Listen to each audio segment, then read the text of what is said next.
प्रकृति रूपिणी माँ धरित्री स्वरूपा आमे जो माटी उपरे बसीचे माटी मार उपरे आमे बसीचे सत्संग करूचे माटी माँ होचंती प्रकृति रूपिणी पार्वती कोଳରେ आमे बसी माँ कोଳରେ ही आमे बसी आपण माने देखंतु किछि दिन पूर्वे आम पाखरे थिला शीत ऋतु परे बसंत ऋतुर आगमन है बसंत ऋतु पर ग्रीष्म पर पुणी वर्षा ऋतु तापर पुणी शीत ऋतु आसब ये जो 6टी ऋतुर परिकल्पना करा जाइनी ये स्वतस्फूर्त भाव आम विश्व मुख्यतः आम भारत वर्ष रे ये 6टी ऋतु को आम भोग करूँ ग्रीष्म वर्षा शरत हेमंत शीत बसंत यही ऋतुर प्रवाह रे केते नुआ फूल फुटुची केते सुंदर सुंदर जो ऋतु रे जो फल फलिबा कथा से फलुची ताकू मनीष सृष्टि करिनी ताकू सृष्टि करिची प्रकृति रूपिणी माँ पार्वती जेमती आम घर पुओ झील माँ खाद्य प्रस्तुत करी लुचेकी रखी थाए आमे आसिले आमको से पेट भरी खाइबा को दिए सेमती धरित्री माँ बा प्रकृति रूपिणी माँ सी आम सबू रख फूल फल धान बिरी मुग ठारू आरंभ करी जहाँ भी आपण चिंतन करिवे सबू से आम रख आपण मान देखंतु वर्तमान तेल पेट्रोल डीजेल संकट पड़े गैस वर्तमान मिलूनी यहाँ किए रखी केउंठी थिला से जो देश रे था किंतु धरित्री मार कोଳରେ बा धरित्री माँ बा प्रकृति रूपिणी माँ पार्वती कानी पणतरे सबू जिनिस लुचिकी थिला पेट्रोल डीजेल किरोसिन ठारू आरंभ करी सुना रूपा हीरा मोती माणिक पर्यंत यही पृथ्वी पृष्ठरे आमे आज जेते लोक बंचीचु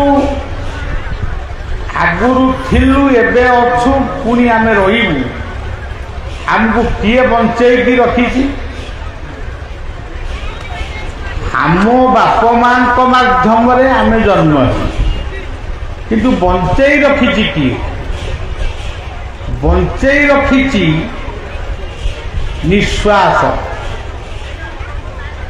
ये निश्वास होती प्रकृति रूपिणी माँ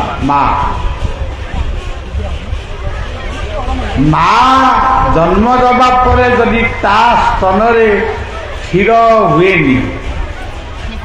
से गोमातार क्षीर आमको दे बंचाए से क्षीर को सृष्टि करथिला केउ कल केउ शिल्प केउ कारखाना ये क्षीर को से सृष्टि करते तेणु आमे गोटे कहू कथा कथा के ओडिया रे गोटे लोक कथा रे कहू पर धन रे मंगल ये पर धन कौन परनु आत्मांक धन ये दुनिया रे आमे जहाँ देखुचु आमे किछि सृष्टि कर आपण माने बलिया को फूल सी फूल भितर महू अच्छी सी फूल भितर सुबास बा सुगंध अच्छी सी फूल सौंदर्य अच्छी ताकू किए सृष्टि करथिला क्यों कारीगर जो कारीगर सृष्टि करिथिला सेई कारीगर ना होची प्रकृति आउ पुरुष अपन देखिए शिवलिंग ता तले रही गोटे शक्तिर स्वरूप तेणु यही होचंती जगत जननी जगत जनक यही शिव पार्वती ये पृथ्वी रे जेतेबेले कौनसी पूजार्चना नथिला कौनसी मूर्ति पूजा नथिला प्रथम मूर्ति पूजा होची आमर शिवलिंग बा शिवंकर पूजा सेथिपाई शास्त्र कहगला ममात्मैव महादेव मोहर आत्मा होचंती महादेव भागवत रे मध्य सही कथा को स्वीकार कले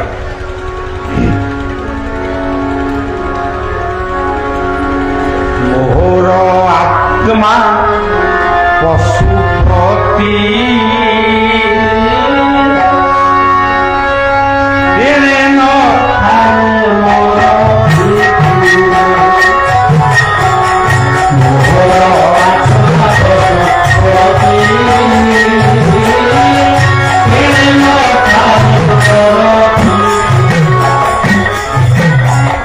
से कहते भगवान श्रीकृष्ण से उद्धव को कहते हे उद्धव मोहर आत्मा होचंती पशुपति पशुपति माने कौन जगत पशु माने जगत ताने अन्यथर से कहते मोहर आत्मा होचंती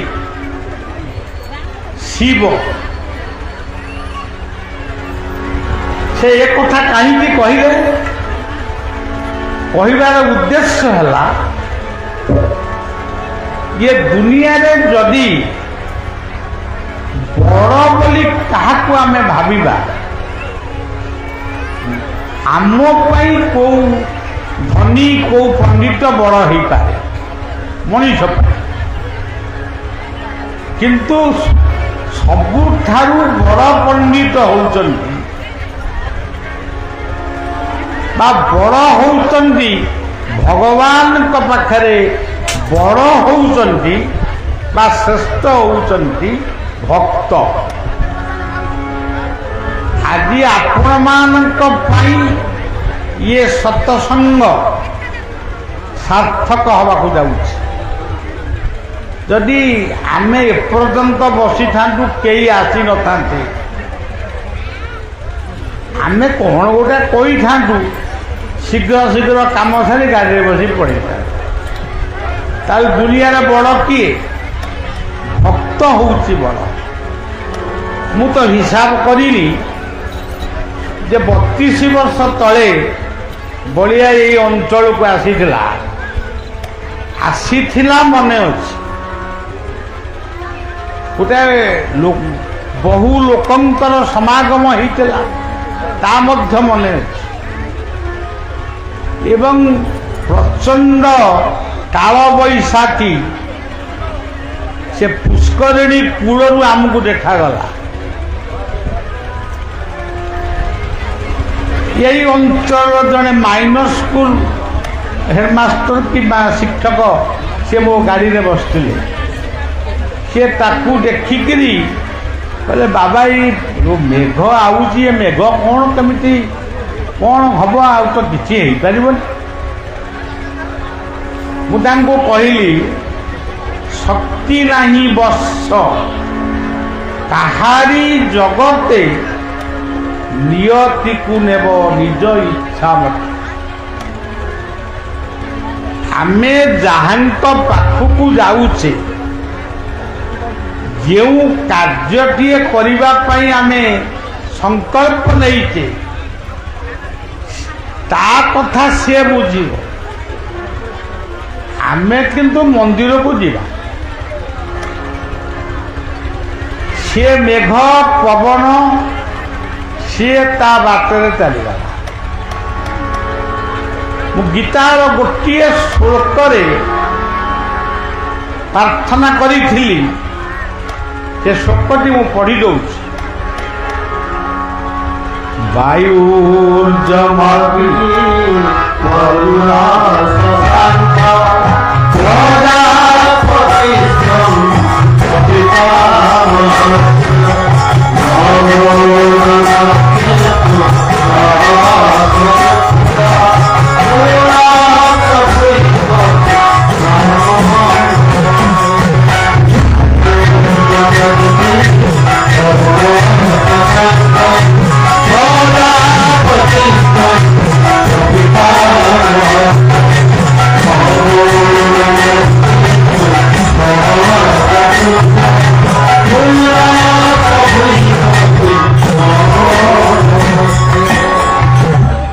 ଯେକୌଣସି ପ୍ରାକୃତିକ ବିପର୍ଯ୍ୟୟ ଆମ ପାଇଁ ଆସେ, ଆମେ ତ ଆଗରୁ ଜାଣିପାରୁନଥିଲୁ। ଏବେ ଟିଭି ପରଦାରେ ବା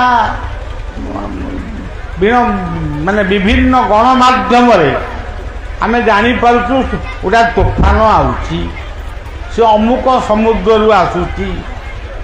କିନ୍ତୁ ମନେ ରଖିବେ, ଏଇ ଶ୍ଲୋକ ହେଉଛି ଗୀତାର ଶ୍ଲୋକ। ये श्लोकଟିକୁ ପାଠ କରି ସେଇ ପରମେଶ୍ୱର ପରମାତ୍ମାଙ୍କୁ ପ୍ରଣାମ ଜଣାଏ। ये ଶ୍ଲୋକର ଅର୍ଥ ହେଉଛି, हे ପ୍ରଭୁ ଆପଣ ହିଁ ପବନ, ଆପଣ ହିଁ ଅଗ୍ନି, ଆପଣ ହିଁ ଧରିତ୍ରୀ, ଆପଣ ହିଁ ସୂର୍ଯ୍ୟ, ଆପଣ ହେଉଛନ୍ତି ଆମର ଜନ୍ମଦାତା। ଇଏ ଶ୍ଲୋକର ଏତେ ମହିମା ରହିଛି। ଅର୍ଜୁନ ଅନ୍ୟ ଶ୍ଲୋକ ପଢ଼ି ପାରିଥାନ୍ତେ, କିନ୍ତୁ ଏଇ ଶ୍ଲୋକରେ ଭଗବାନଙ୍କର ବିଶ୍ୱରୂପକୁ ସେ ଶାନ୍ତ କରିଦେଲେ। 1999 ମସିହା ଯେଉଁ ମହାବାତ୍ୟା ଆସିଥିଲା, ଆମର ଗୋଟେ ଅନନ୍ତ ପ୍ରଧାନ କ'ଣ ଗୋଟେ ପତ୍ରିକା ଚାଲିଛି, ସେ ପତ୍ରିକାରେ ମୁଁ ଲେଖିଥିଲି, ଏଇ ଶ୍ଲୋକ ପଢ଼ି ସମସ୍ତେ ନମସ୍କାର କର, ଗୋଟେ ବିପର୍ଯ୍ୟୟ ଆସୁଛି ବୋଲି ଜଣାପଡ଼ୁଛି, ସେ ବିପର୍ଯ୍ୟୟ ଆପେ ଆପେ ଦୂରେଇ ଯିବ। ତେଣୁ ସେତେବେଳେ କିଏ ପଢ଼ିଥିଲେ କିଏ ନ ପଢ଼ିଥିଲେ ଇଏ ଅଲଗା କଥା, କିନ୍ତୁ ଏଇ ଶ୍ଲୋକଟି ପଢ଼ ବୋଲି ଗୋଟେ ନିର୍ଦ୍ଦେଶ ମଧ୍ୟ ଆସିଥିଲା। ତେବେ ସଜ୍ଜନ, ଯେତେବେଳେ ଏଇ ଆମର ଦଶ ମଉଜିର ଏଇ ଯେଉଁ 10 ମଉଜି ବୋଲି ଗୋଟିଏ ଏଇ ଅଞ୍ଚଳଟିରେ 10 ମଉଜି, ଏଠି ଆମେ ବସିଛୁ। କୋଉ ମଉଜା ଏଇଟା? କୋଉ ମଉଜା? ଦେଉଳି। ଆପଣ ଦେଖନ୍ତୁ ଇଏ ହଉଛି ଦେଉଳି। ପ୍ରକୃତରେ ଦେଉଳିଟି କ'ଣ ଏଇ ମଉଜାଟି? ଏଠି ଯୋଉମାନେ ବସିଛନ୍ତି ସମସ୍ତେ ଜଣେ ଜଣେ ଦେଉଳି। ଦେଉଳି ମାନେ ଦେଉଳ। ଦେଉଳର ଅର୍ଥ ଯୋଉଠି ଦିଅଁଙ୍କୁ ପୂଜା କରାଯାଏ ବା ଦିଅଁ ଯେଉଁ ସ୍ଥାନରେ ଥାନ୍ତି ସିଏ ହେଉଛନ୍ତି ଦେଉଳ। ଆପଣମାନେ ଏଠି ଆମେ ଯେତେ ବସିଛୁ ଆମ ଜୀବନ ହେଉଛି ଗୋଟିଏ ମନ୍ଦିର ବା ଦେଉଳ। ଏଇ ଦେଉଳ ଭିତରେ ମା ପାର୍ବତୀଙ୍କର ସ୍ଥାନ ହେଉଛି ନାଭି ଚକ୍ର। ଆପଣମାନେ ଜାଣିଥିବେ କି ନା, କେହି ବି ଜାଣିଥିବେ, ମାତୃଗର୍ଭରେ ଯେତେବେଳେ ଶିଶୁ ଥାଏ ସେତେବେଳେ ମା ଯାହା ଖାଏ ସେଇଟା ସନ୍ତାନ ପାଖକୁ ଆସେ। ନାଭି ଚକ୍ର ସହିତ ମାର ସମ୍ପର୍କ ଥାଏ। ମାତୃଗର୍ଭରେ ଜନ୍ମ ହେବା ପରେ ନାଭି କଟା হয়।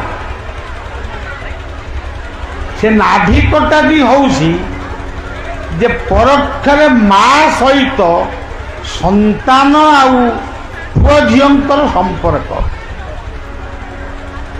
ସେଇ କଥାଟାକୁ ପୁଅ ଝିଅମାନେ ଆଜି ଅନେକ ଗାଁ ଅନେକ ସ୍ଥାନରେ ସେ ଭୁଲି ଯାଇଛନ୍ତି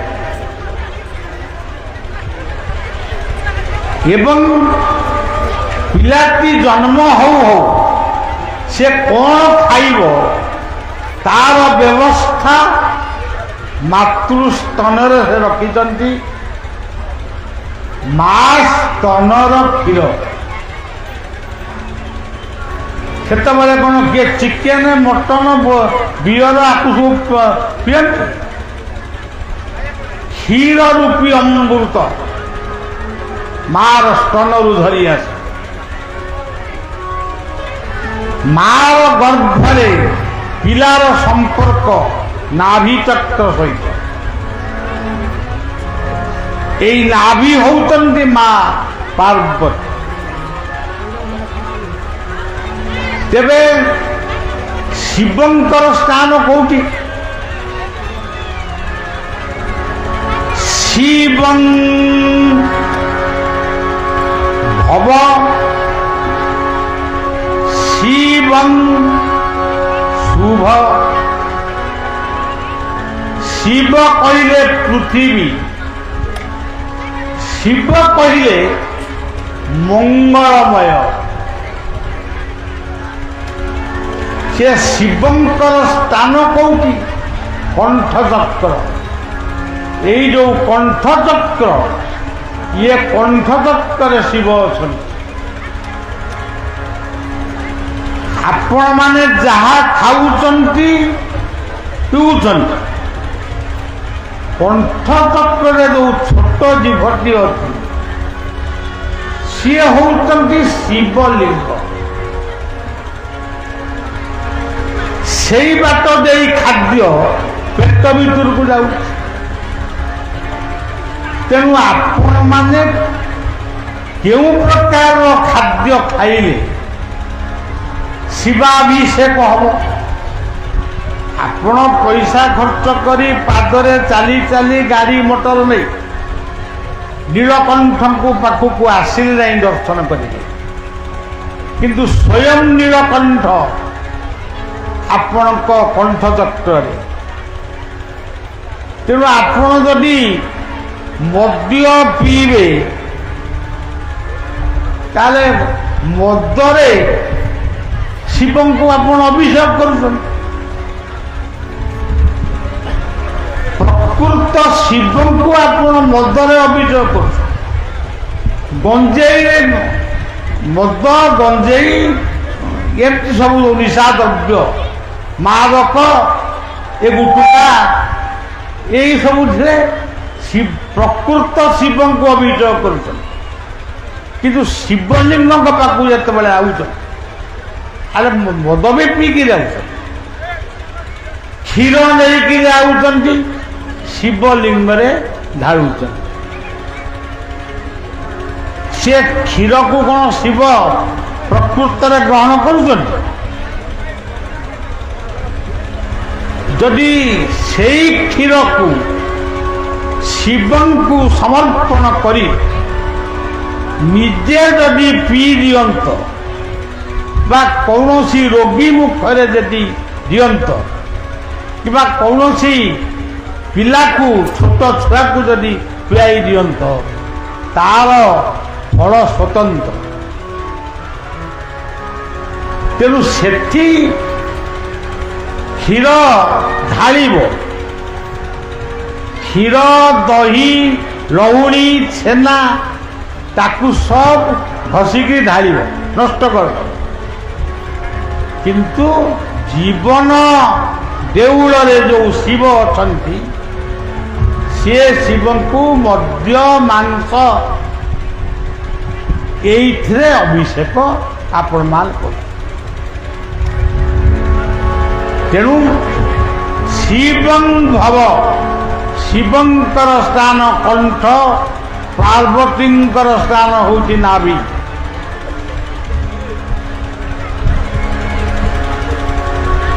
এই কণ্ঠচক্রটি যে পর্যন্ত ଅଛି,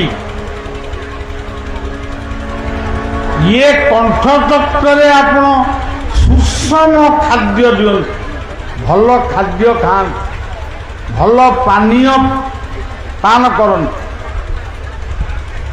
ଏଇ ଶିବ ପାର୍ବତୀଙ୍କର ପୁତ୍ର ହେଉଛନ୍ତି ଗଣେଶ। ଗଣେଶ କିଏ? ଆପଣମାନେ ଜାଣିଛନ୍ତି ଗଣେଶ କିଏ କହିଲେ ଆପଣମାନେ ସାଙ୍ଗେ ସାଙ୍ଗେ ଭାବିବେ ଗଣେଶଙ୍କର ଗୋଟେ ହାତୀ ଶୁଣ୍ଢ, ତାଙ୍କ ମୁଣ୍ଡଟା ହାତୀ ଭଳିଆ, ତାଙ୍କ ପାଦ ତଳେ ଅଛନ୍ତି ମୂଷା। ଏ ସବୁ କଥା ନୁହେଁ। ଆମେ ଯେଉଁଭଳି ଭାବରେ ଗଣେଶଙ୍କୁ ଅନୁଭବ କରିଛୁ, ସେ ଅନୁଭବ ଭିତରେ ଇଏ ହାତୀ ମୁଣ୍ଡ ନାହିଁ କି ମୂଷା ନାହିଁ। ତେବେ ସଜ୍ଜନ, ହାତୀ ଠାରୁ ମୂଷା ପର୍ଯ୍ୟନ୍ତ ସକଳ ଜୀବର ଯେ ଈଶ୍ୱର, ସିଏ ହେଉଛନ୍ତି ଗଣେଶ। ସେ ହାତୀ ଭଳି ଗୋଟେ ବଡ଼ ଜୀବର, ମୂଷା ଭଳି ଗୋଟେ ଛୋଟ ଜୀବ। ଗଣ ଈଶ ଗଣେଶ। ଆମେ ସେ କଥା ବୁଝିନୁ। ଆମେ ବୁଝିଛୁ ହାତୀ ମୁଣ୍ଡ, ଆଉ ତାଙ୍କ ବାହନ ହେଉଛି ମୂଷା। ଗୋଟା ମୂଷା ବାହନରେ ବସିକିରି ଗଣେଶ 14 ବ୍ରହ୍ମାଣ୍ଡ ବୁଲୁଛନ୍ତି। ଗଣେଶଙ୍କର ପ୍ରକୃତ କାର୍ଯ୍ୟ ହେଉଛି ବିଦ୍ୟା, ଯାହାକୁ ଗୀତାରେ କୁହାଯାଇଛି ବିଦ୍ୟା ବିନୟ ସମ୍ପନ୍ନେ ବ୍ରାହ୍ମଣ ବିହସ ସୁନିଚୈବ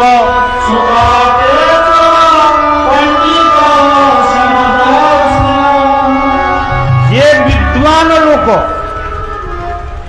ସେ ବିଦ୍ୟା ବିନୟ ସମ୍ପନ୍ନେ ବ୍ରାହ୍ମଣ ଠାରୁ ଗୋମାତା କୁକୁର ପର୍ଯ୍ୟନ୍ତ ସେ ସମସ୍ତଙ୍କ ଭିତରେ ଦେଖେ ଈଶ୍ୱରଙ୍କର ସତ୍ତା।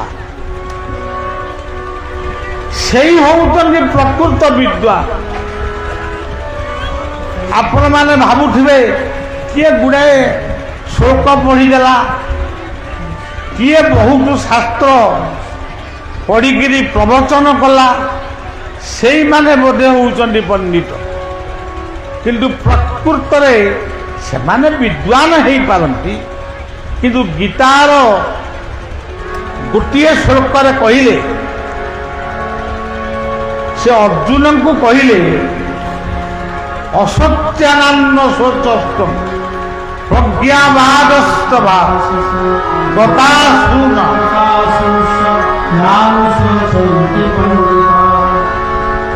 जे जीवन जदि गोटे आनंद पाए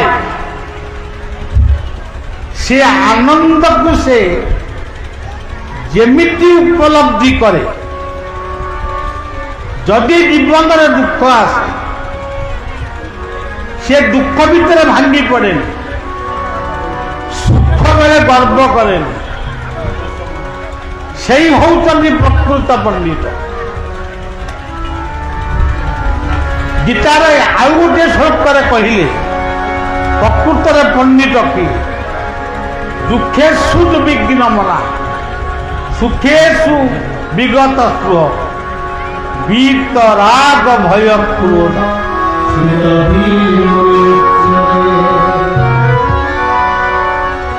जे आपण माने गाँ गहली जानी जदि पुओटीए जन्म हम बहुत आनंद रसगोला बंटा हम सत्यनारायण पाला हम यदि झीटीए जन्म है मुहटी सुखीजीव आउ माने से झील को जत्न करेंगे केतक भी फोपाड़ी दे जाऊँ से माने होउचंदी समाजर महापाप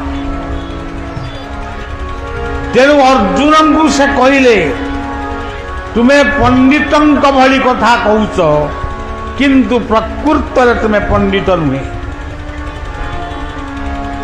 जी जन्म आनंद नहीं कि मृत्यु दुख नहीं से होउचंदी प्रकृत पंडित तमें कौ पंडित तेणु सज्जन ये जीवन देउଳରେ 10ଟି सेवक ये 10 मौजा 10 जन सेवक ये जीवन देउଳର देवता को पूजा କରୁଛନ୍ତି आपको कौन आमे सृष्टि करते सृष्टि କରିଛନ୍ତି सेई जान को आमे कहूचु भगवान राति पाहिले आमे कहूचु हे भगवान हे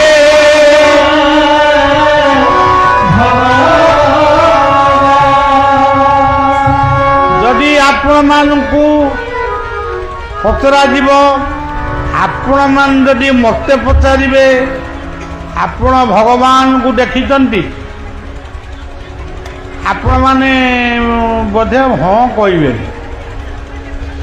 मते पचारे मु भी हाँ कह किंतु भगवान को आम सबुदिन देखुचु पुणी भगवान को खोजुचु भगवान किए भगवान क्योंठी कहले जेउठी भक्ति सेठी भगवान वर्तमान आपण मान ये भक्ति रे बजित भगवान जबरदस्त कहले भव भव माने पृथ्वी ये पृथ्वी गोटाक जाक सबुठी भगवान विद्यमान ग कहले गति ग कहले गुरु ग कहले गोविंद ଗ କହିଲେ ଗଙ୍ଗା, ଗ କହିଲେ ଗୋମାତା, ଗ କହିଲେ ଗାୟତ୍ରୀ, ଗ କହିଲେ ଗୀତା। ଇଏ ସମସ୍ତେ ହେଉଛନ୍ତି ଭଗବାନଙ୍କର ସ୍ୱରୂପ। ଗ କହିଲେ ଗତି, ଇଏ ପୃଥିବୀ ଘୁରୁଛି, ଇଏ ହେଲା ପୃଥିବୀର ଗତି। ସୂର୍ଯ୍ୟ ତାଙ୍କ କକ୍ଷରେ ଘୁରୁଛନ୍ତି, ଇଏ ହେଲା ସୂର୍ଯ୍ୟଙ୍କର ଗତି। ଦିନ ପରେ ରାତି ଆସେ, ରାତି ପରେ ଦିନ ଆସେ, ଇଏ ହେଉଛି ଗତି। ବସନ୍ତ ଋତୁରେ ଦକ୍ଷିଣା ପବନ ବହେ, ଶୀତ ଋତୁରେ ଉତ୍ତରା ପବନ ବହେ। ଆକୁ ଯିଏ ସୃଷ୍ଟି କରିଛନ୍ତି ସେଇ ହେଉଛନ୍ତି ଭଗବାନ। ନିଜେ ଗୀତାରେ ବି ସେ କହୁଛନ୍ତି ଋତୁନାଂ କୁସୁମାକର, ମୁଁ ହେଉଛି ବସନ୍ତ ଋତୁ। ଆପଣମାନେ ବାଡ଼ି ବଗିଚାରେ ଯେଉଁ ଗଛ ଦେଖୁଛନ୍ତି ବା ଆପଣମାନଙ୍କର ଅଛି, ଅଶ୍ୱତ୍ଥ ବୃକ୍ଷ ହେଉଛନ୍ତି ଭଗବାନଙ୍କର ସ୍ୱରୂପ। ନିଜେ ଗୀତାରେ କହୁଛନ୍ତି ଅଶ୍ୱତ୍ଥ ବୃକ୍ଷ କାଟନା, ଜାଳନା, ତାକୁ ନଷ୍ଟ କରନା। ଅଶ୍ୱତ୍ଥ ସର୍ବବୃକ୍ଷାନାଂ ଦେବଶ୍ରୀଣାଞ୍ଚନା, ମୁଁ ହେଉଛି ଅଶ୍ୱତ୍ଥ ବୃକ୍ଷ। ତୁମେ ଯେଉଁ ସୂର୍ଯ୍ୟଙ୍କୁ ଦେଖୁଛ, ସେ ସୂର୍ଯ୍ୟ କିଏ? ଆଦିତ୍ୟ ନାମାହଂ ବିଷ୍ଣୁ ଜ୍ୟୋତିଷାଂ ରବିରଂ ସୁମା ମରିଚିର୍ମରୁତା, ମୁଁ ଆକାଶର ଚନ୍ଦ୍ରମା, ମୁଁ ଏଇ ଆକାଶର ସୂର୍ଯ୍ୟ। ଏଇ ସୂର୍ଯ୍ୟ ଆଉ ଚନ୍ଦ୍ରଙ୍କ ପାଇଁ ଆପଣମାନେ ବର୍ଷା ପାଉଛନ୍ତି, ମେଘ ପାଉଛନ୍ତି, ଶସ୍ୟ ଶ୍ୟାମଳା ପାଉଛନ୍ତି, ଔଷଧୀୟ ଶକ୍ତି ପାଉଛନ୍ତି। ତାହେଲେ ଏସବୁ ଗୀତାରେ ଲେଖାଏ। ରସଃ ବତ୍ସୁ କୌନ୍ତେ ପ୍ରଭାସ୍ମି ଶଶି ସୂର୍ଯ୍ୟ।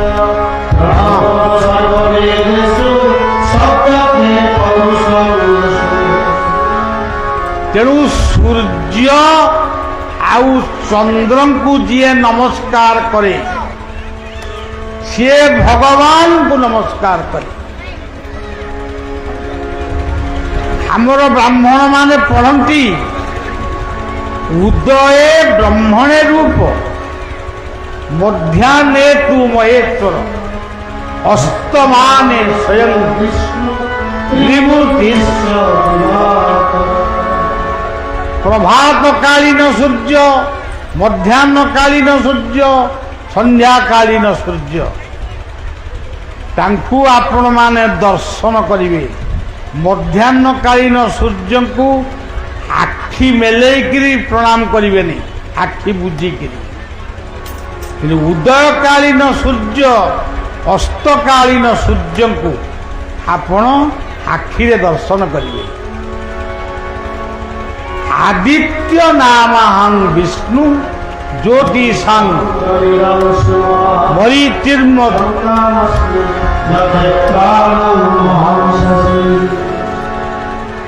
ତେଣୁ ଭଗବାନ କହିଲେ ଗୋଟା ସ୍ୱତନ୍ତ୍ର କଥା ନୁହେଁ, ଗୋଟା ସ୍ୱତନ୍ତ୍ର ମୂର୍ତ୍ତି ନୁହେଁ। ବା କହିଲେ ବାୟୁ, ମା ମାନେ ପଢ଼ନ୍ତି, ବିଶେଷତଃ ଗାଁ ଗହଳିର ମା ମାନେ ପଢ଼ନ୍ତି। ସେ ପଦଟି କ'ଣ? ବାଇ ଚଢ଼େଇ କି ଯାଉଛି ବାପେ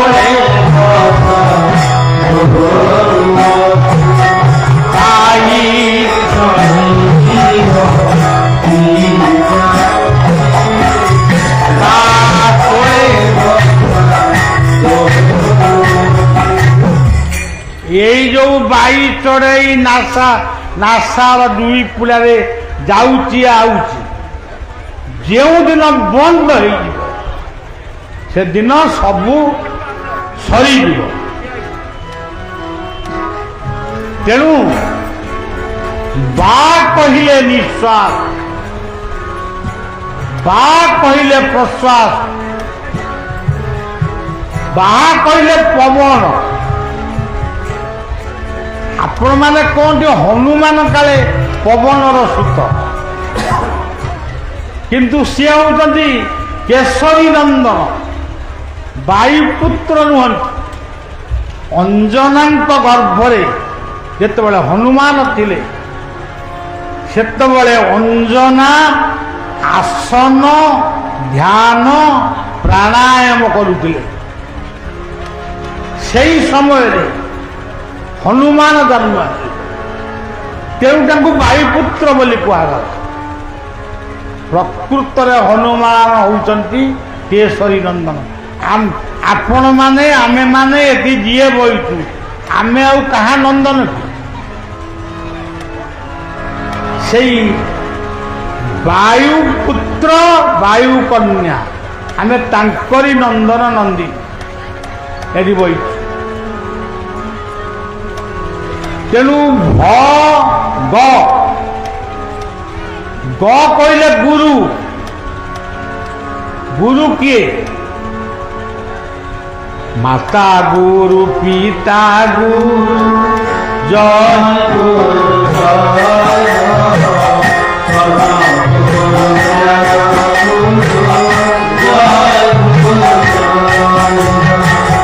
माता गुरु पिता जय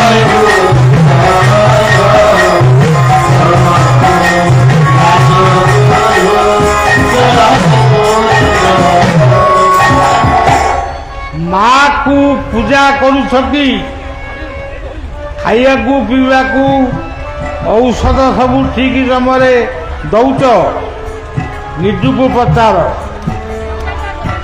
क्या बलिया को डाकिच माने बलिया से मालश्री गप कर रामायण महाभारत सबू टिके टिके जानी किंतु सबुठारु बेसी जानी मनीष जीवन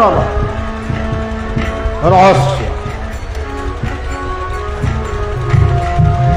तेणु माता गुरु पिता गुरु तापरे तुमर कानरे जी तुमको भल कथा शुणाती सी जने गुरु जी पाठ पढ़ाती सी होउचंदी जने गुरु जी दीक्षा दियंती सी होउचंदी जने गुरु आपण माने को गुरु को ठीक भाव जानी निजे भावे माता गुरु पिता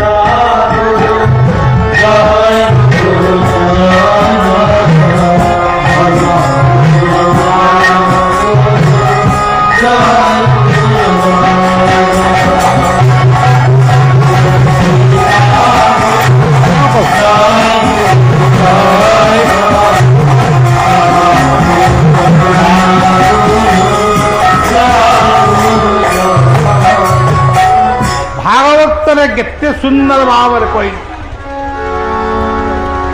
गुरु को नम निब नर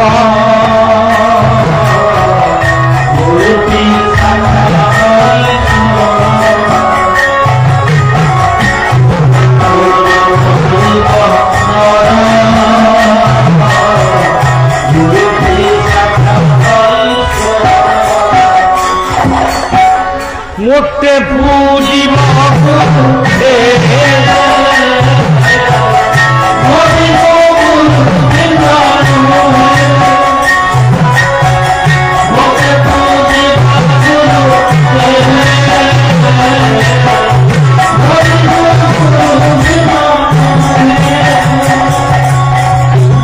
खाली पढ़ीदेले हेनी ताकू आमको भाविबाकू पड़िबो समीक्षा करियाकू पड़िबो।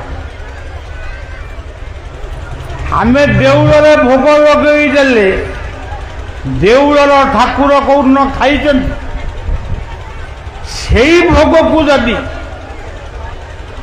ଗୁରୁବର୍ଗ ମାନଙ୍କୁ ଦବ ସଦ୍ଗୁରୁଙ୍କୁ ଦବ ପିତାମାତାଙ୍କୁ ଦବ ଶିକ୍ଷକ ପୁରୋହିତଙ୍କୁ ଦବ ସିଧାସଳଖ ଭଗବାନ ତାଙ୍କ ମାଧ୍ୟମରେ ଦେଖେ जीवकु भुंजाई भुजई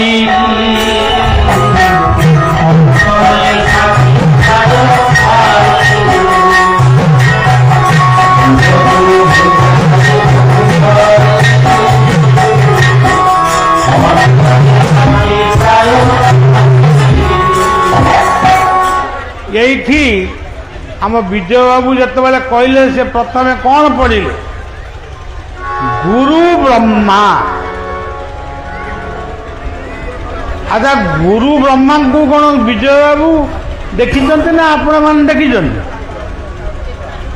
ब्रह्मा होती माँ गुरु विष्णु से होती पिता। यार अर्थ नुहे आम निज माँ को आम ब्रह्मा बोली भावी पूजा करूँ निज बापा को विष्णु बोली भावी पूजा करूँ किंतु आउ जेते से बयसर माँ बापा थे तांकु आम शोधबू ना मारू गाली देबू ता नुहे माँ को जे सम्मान देनी जे बापा को सम्मान देनी से कहारी की सम्मान देले भी से सम्मान निरर्थक। आपण जगन्नाथ पाखे पहुंची तुमेव माता पिता तुमेव एगुड़ा कहले कौन हम ये कथा से शुणे तेणु तुमेव माता पिता गुरु ब्रह्मा गुरु विष्णु गुरुदेव महेश्वर आमर समस्त उपदेष्टा परामर्शकता गुरुजन ये समस्ते होती महेश्वर केवल सद्गुरु होती परम ब्रह्म गुरु साक्षात परम ब्रह्म तस्मै श्री गुरवे। तेणु ग कहले गुरु ग कहले गोविंद गुरु गोविंदे दिय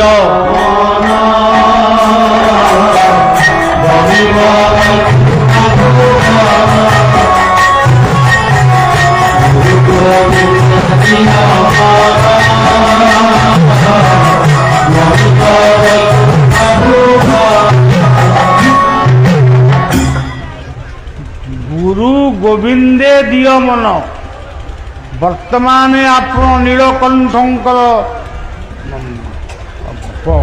प्रांतर आम बसीचे कहीं बसीचे बसीचे एटी गुरु गोविंदंकर कथा शुणापी बसीचे भगवान आमे खाली डायरी मेंटेन करूँ बोली कहूँ किंतु से अदृश्य सत्ता प्रति मुहूर्त आमर डायरी से मेंटेन कर। आज आपण माने सतसंग बसी नीलकंठ मंदिर ये डायरी नोट ही साइला आज अमोक्ष पितृपिता माने ये सतसंगर ध्वनि प्रतिध्वनि से माने मुक्ति पाई सारी जाए देवता माने परोक्षरे रही से आमर यही सत्संग उपभोग करुचन ये सब भागवत से कही मुझे कथा कही पारू। तेणु गुरु गोविंदे दिय मन ଆପଣ ଦେଖନ୍ତୁ ଏଠି ଯେଉଁ ଆପଣ ନୀଳକଣ୍ଠେଶ୍ୱର ବୋଲି ଆପଣମାନେ ଇଏ ଅଞ୍ଚଳରେ ଗୋଟେ ପ୍ରଖ୍ୟାତ ଶିବ ମନ୍ଦିର। ଆପଣଙ୍କର କ'ଣ ମୋର କ'ଣ ସେ ପ୍ରଖ୍ୟାତ ନୁହନ୍ତି ନା ମୋର ସେ ଇଷ୍ଟ ନୁହନ୍ତି? ଯେଉଁଦିନ ଏଇ ମୌଜାର ଏଇ 10 ମୌଜା କି ଏଇ ମୌଜା କେଉଁ ମୌଜାର କିଛି ବ୍ୟକ୍ତି ମୋ ପାଖରେ ପହଞ୍ଚିଲେ, ଏଇଠିକି ଆସିବା ପାଇଁ ନିମନ୍ତ୍ରଣ କଲେ, ମୁଁ ତ ପ୍ରଥମେ ମନା କଲି ଏବଂ ପୁଣି ପଛରେ କହିଲି ହଉ ଯିବା। ତେବେ ସଜ୍ଜନ ମୋର ମନେ ପଡ଼ିଲା ସେଇ 32 ବର୍ଷ ତଳର କଥା। ଆଜି ଶୁଣିଲି 32 ବର୍ଷ ପୂର୍ବେ ଆଇଥିଲି, କିନ୍ତୁ ମୋତେ ଲାଗୁଛି 2-3 ବର୍ଷ ତଳେ ଆଇଥିଲି।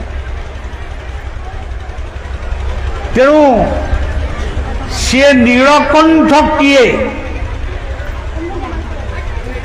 ଆମେ ସବୁ ନାଁ ଦେଇଛୁ ନୀଳକଣ୍ଠ, କିନ୍ତୁ ନୀଳକଣ୍ଠ କିଏ?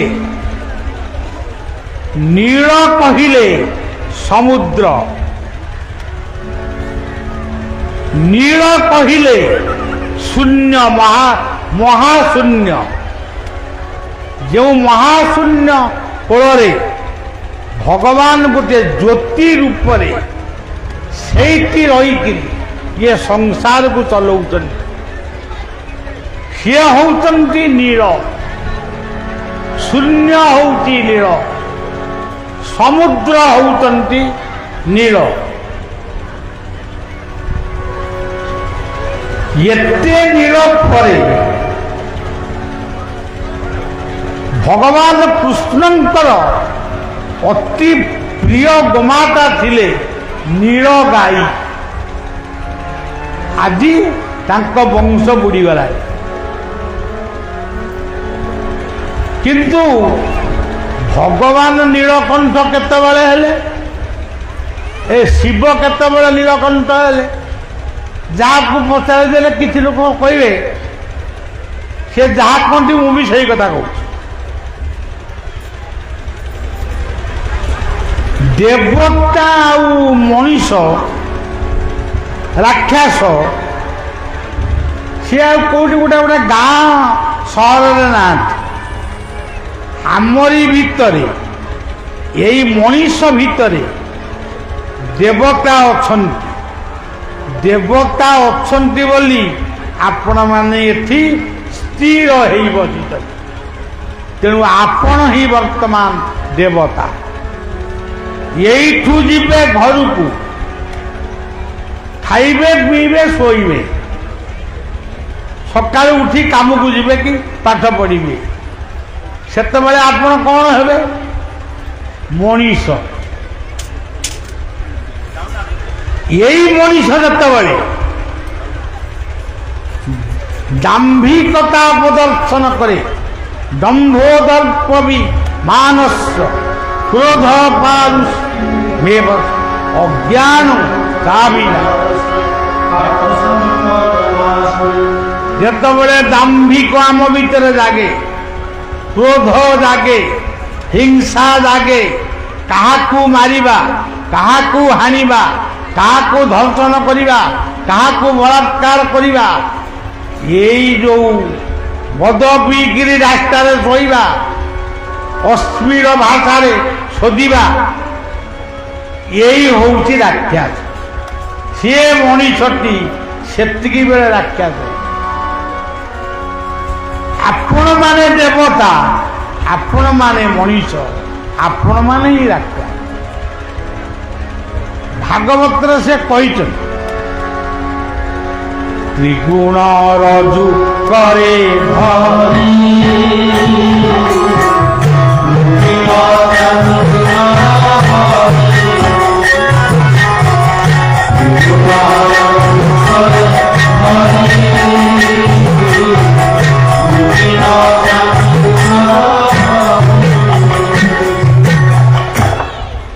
କେତେବେଳେ ଆମେ ସତସଙ୍ଗ କରୁଛେ,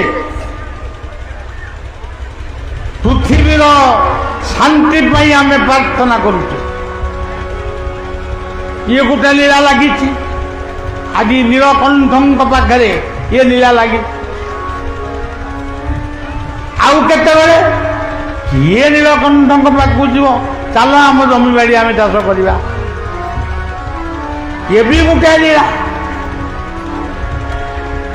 आउ केतेबेले मनीष कोठी चोरा मद बिक्री होउछि सेतिकी चल ताकू पीवा आम आईला बेली गोटे जगह देखिलु बास पिया पी होकर मरामरी हो तेणु ये सप्त रज तम देव मानव दानव सबू आमरी भितर अच्छा आउ कौटी ना तेणु नीलकंठ को जी बुझी ही पुआ हूँ गणेश विद्वान खाली पाठ पढ़ी मु एम ए पढ़ी इंजीनियरिंग हेली डाक्तर माने MBS हेली यही माने जे पाठुआ आम जो मूर्ख भीम भई कौ इंजीनियरिंग पाठ पढ़ते गंगाधर मेहर भूपेन्द्र भंज एमान सब कौ कॉलेज डिग्री हासिल कल किंतु तांकर पाठ आमे आज पढ़ी आमे डिग्री हासिल कर तेणु विद्याटा कौटी अच्छी विद्या अच्छी मुंडरे विद्या अच्छी मुंडरे से होची विद्वान जेतेबेले राष्ट्रपति भवन को मते डकरा हला मु जाइली पूरा चेयर रे बसली जो मने मने भाविली मु एठिकी कहीं आईली एठी मोर काम कौन सेतिकी बेले आमर वर्तमान जे राष्ट्रपति द्रौपदी मुर्मू सी तांकर अभिभाषण रे गोटे ओडियार माने साहित्य पढ़िले प्राणी को आरत दुख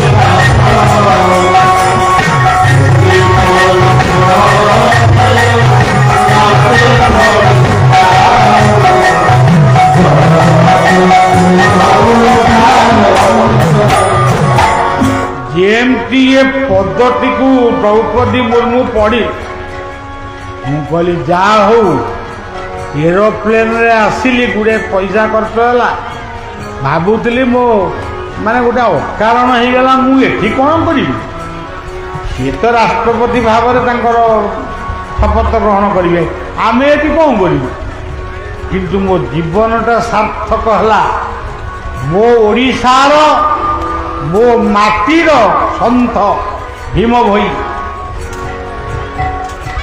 तांकरी लेखा आज राष्ट्रपति भवन में पढ़ा हो तेणु सज्जन पाठ किए केते पढ़ी से गोटे अलग कथा किंतु प्रकृत विद्वान से जहार समस्त प्रति भल पाइबा रही जेउठी भल पाइबा नहीं सेठी किछि देवता मानव दानव आंक भीतर सबु बेले कजिया लगे आम गाँव भी लगे पंचायत भी लगे सबुटी लगे तेणु गोटे समुद्र ମୁଁ ନୀଳକଣ୍ଠଙ୍କ କଥା କହୁଛି। ସମୁଦ୍ର ଶବ୍ଦର ଅର୍ଥ କ'ଣ?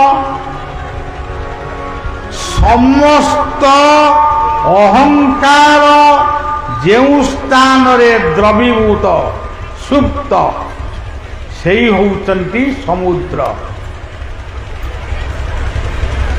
ଯାହାଙ୍କ ଭିତରେ ଅହଙ୍କାର ନାହିଁ ସେଇ ହେଉଛନ୍ତି ବିଦ୍ୱାନ। ଗୋଟେ ସମୁଦ୍ର ମଝିରେ ଗୋଟେ ପର୍ବତକୁ ଆଣିକିରି ସେ ସମୁଦ୍ର ଭିତରେ ରଖିଲେ, ଏ କଥା କ'ଣ ସମ୍ଭବ? ଆପଣମାନେ ଭାବୁଛନ୍ତି ହଁ ସମ୍ଭବ, ଦେବତାମାନେ ତାକୁ ଟେକି ଆଣିଥିବେ। ଆଉ ସିଏ ପର୍ବତର ନାଁ ହେଉଛି ମନ୍ଦରଗିରି। ସେ ମନ୍ଦର କହିଲେ କ'ଣ? ଧୀର ସ୍ଥିର। ଯିଏ ବୁଦ୍ଧିମାନ ଲୋକ, ଯିଏ ଜ୍ଞାନୀ ଲୋକ, ତାର କଥାବାର୍ତ୍ତା ଚାଲି ଚଳନ ସବୁ ହେଉଛି ମନ୍ଦର। ଖାଲି ଏତିକି ନୁହଁ, ଆମ ଜୀବନ ଭିତରେ ଗୋଟେ ସମୁଦ୍ର ଅଛି। ଆପଣମାନେ ସବୁ ମନେ ରଖିଥାନ୍ତି। ଆମ ଭିତରେ ପୁଣି ସମୁଦ୍ର କେଉଁଠି ଅଛି? ମୁଁ ଆମ ପାଖରେ ଏଇଠି କେଉଁଠି ଅଛି। ସିଏ ସମୁଦ୍ର ଅଲଗା। ଆମର ଯେଉଁ ମେରୁଦଣ୍ଡ ଅଛି, ସେ ମେରୁଦଣ୍ଡ ଭିତରେ ଗୋଟେ ସ୍ୱଚ୍ଛ ପାଣି ଅଛି। ତା ନାଁ ହେଉଛି ଭବସାଗର, ଯାହାକୁ ୱାର୍ଲଡ ସି ବୋଲି ଆପଣ କହୁଛୁ। ଯାହାକୁ ଆମେ ପ୍ରାର୍ଥନା କରୁଛୁ ଭବ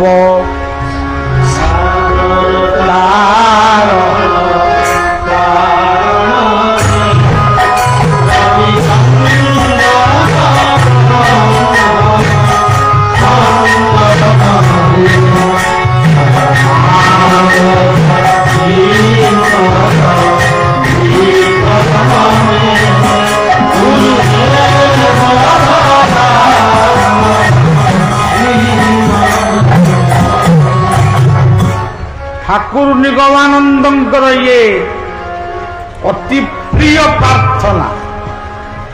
ନାମାଚାର୍ଯ୍ୟ ବାବା ବାୟାଙ୍କର ଇଏ ପ୍ରାର୍ଥନାଟି ହେଉଛି ତାଙ୍କର ଅତ୍ୟନ୍ତ ପ୍ରିୟ।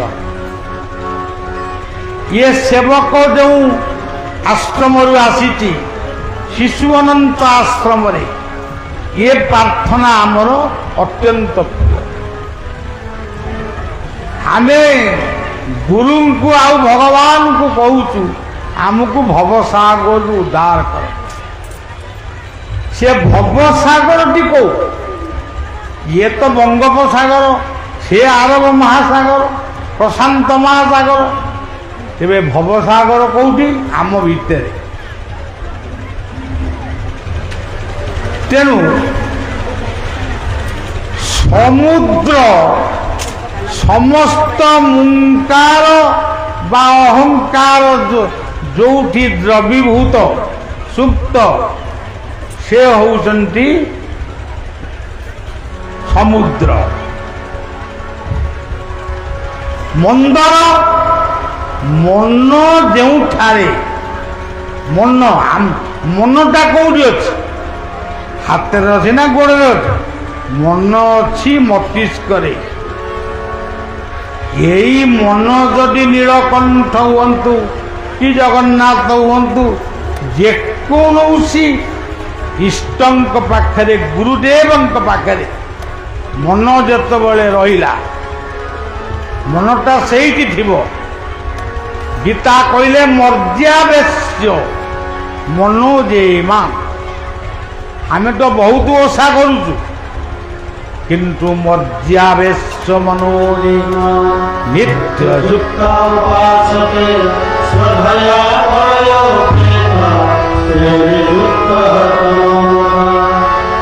ମନଟିକୁ ସେଇଠି ରଖ, ଆଡ଼େ ସାଡ଼େ ନିଅ ନା, କିଛି ପାଇବନି।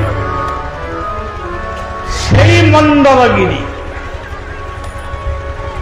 ସେଇ ମନ୍ଦରଗିରି ସମୁଦ୍ର ଭିତରେ ତାକୁ ରଖିଲେ। ଗୋଟାଏ ପଟରେ ଦେବତା ଆଉ ଗୋଟାଏ ପଟରେ ରାକ୍ଷସ ଟାଣିଲେ। ଆଉ ସେଇ ସମୁଦ୍ର ଭିତରୁ ଅନେକ କଥା ବାହାରିଲା। ଆପଣମାନେ ବି ମନେ ରଖନ୍ତୁ, ଆପଣଙ୍କ ମନ ଯଦି ପ୍ରତ୍ୟେକ ଦିନ ନିର୍ଦ୍ଦିଷ୍ଟ ସମୟରେ ଇଷ୍ଟ ବା ଗୁରୁଙ୍କ ପାଖରେ ରହିବ, ଆପଣ ବି ଦିନେ ଅନୁଭବ କରିବେ ଗୁରୁ କ'ଣ, ଭଗବାନ କିଏ।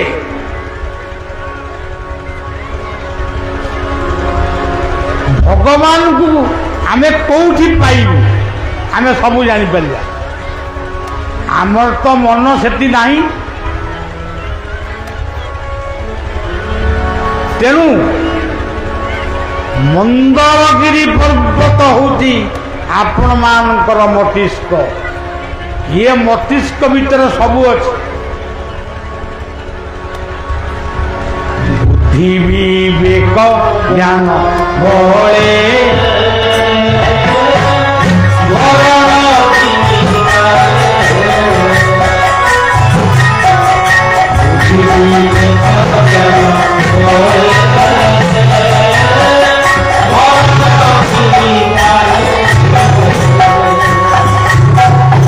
ବୁଦ୍ଧି ବିବେକ ଜ୍ଞାନ ଇଏ ତିନୋଟି ଆପଣମାନଙ୍କ ଭିତରେ ରହିଛି। ଆପଣମାନେ ଏଠି କଥା ଶୁଣୁଛନ୍ତି, ତାକୁ ମନେ ରଖୁଛନ୍ତି, କାଲିକି କୋଉଠି କହିକିରି ବୁଝେଇବେ। ଇଏ ହେଉଛି ମଣିଷର ମୁକ୍ତା। ମୁକ୍ତି ମାଗେ କିଏ? ମଣିଷ। ମତେ ମୁକ୍ତି ଦିଅ, ଶାନ୍ତି ଦିଅ। ଗଜ ମୁଣ୍ଡରେ ମୁକ୍ତା ଥାଏ, ସବୁ ଗଜଙ୍କ ଭିତରେ ମୁକ୍ତା ନଥାଏ। ଗୋଟିଏ ଗୋଟିଏ ହାତୀ ଭିତରେ ମୁକ୍ତା ଥାଏ। ତେଣୁ ଆପଣମାନେ ହେଉଛନ୍ତି ମଣିଷ। ଅନେକ ଜନ୍ମ ଫଳେ ମନୁଷ୍ୟ ଜନ୍ମ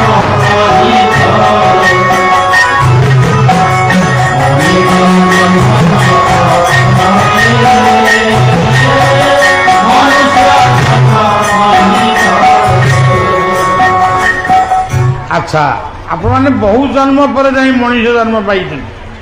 ଇଏ ମଣିଷ ଜନ୍ମକୁ ସାର୍ଥକ କରିବା ପାଇଁ ସବୁବେଳେ ଚେଷ୍ଟିତ ହୁଅ। ଆଚ୍ଛା, ମନ୍ଦରଗିରି ଯେତେବେଳେ ସମୁଦ୍ର ଭିତରେ ରହିଲା, ତାକୁ ଟାଣିଲା କିଏ? ମାନେ ଦୌଡ଼ା କଲା କିଏ? ସେ ଦୌଡ଼ା ହେଉଛନ୍ତି ବାସୁକି।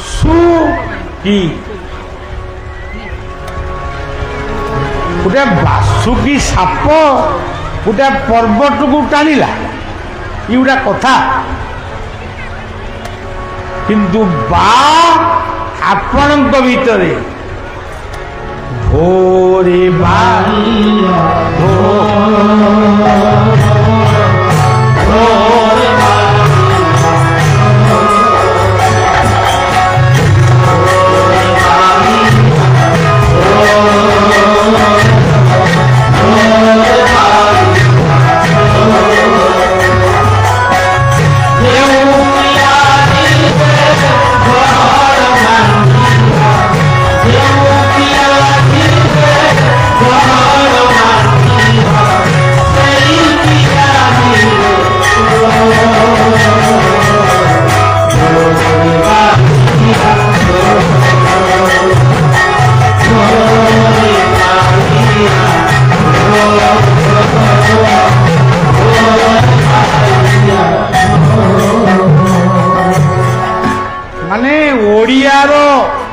ଓଡ଼ିଆଣୀ ମା ମାନଙ୍କର ଏ ଗୀତ, ଆ ଭିତରେ ଗୀତା ଭାଗବତ ଅଛି।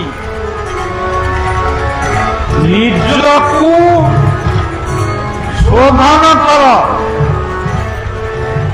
ଚରିତ୍ରବାନ ହୁଅ, ମନକୁ ପବିତ୍ର କର। ଭୋରେ ବାଇଆ ଧୋ, ବା କହିଲେ ନିଶ୍ୱାସ, ଇ କହିଲେ ଈଶ୍ୱର। ଈଶ୍ୱର କୋଉଠି ଅଛନ୍ତି? ଈଶ୍ୱର ସର୍ବଭୂତାନାଂ ହୃଦୟେଶ୍ୱର୍ଜୁନ ତିଷ୍ଠତି। ସେ ଅର୍ଜୁନଙ୍କୁ କହିଲେ ତୁ ଏକା ଆଡ଼େ କ'ଣ ଈଶ୍ୱରଙ୍କୁ ଖୋଜୁଛୁ? ତୋ ହୃଦୟ ଭିତରେ ମୁଁ ଅଛି। ବାଇ ଆ କହିଲେ ଆତ୍ମା। ସେ ଈଶ୍ୱରଙ୍କର ନାମ ହେଉଛି ଆତ୍ମା।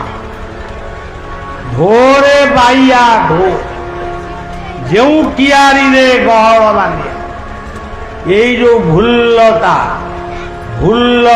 ଦ୍ୱୟର ମଧ୍ୟରେ ବିନ୍ଦୁ ରୂପ ବିରାଜ। ଆଖି ବୁଝି ଏଇ ଚକ୍ରକୁ ସବୁଦିନେ ଟିକେ ଟିକେ ଧ୍ୟାନ କର।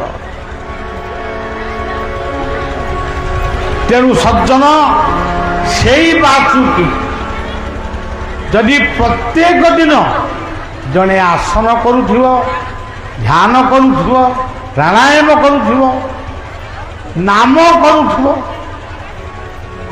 କିଛି ନହେଲେ ନାମ ବି କଲେ ହବ, ଆଉ କିଛି ନ କଲେ କେମିତି ହବ?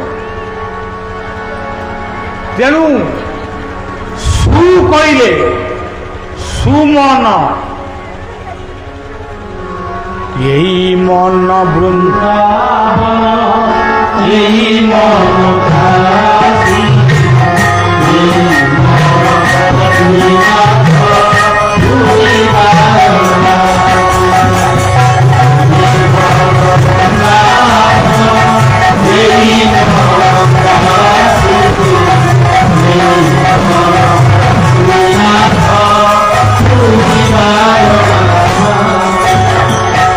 এই মନ ଭିତରେ ସବୁ ଅଛି।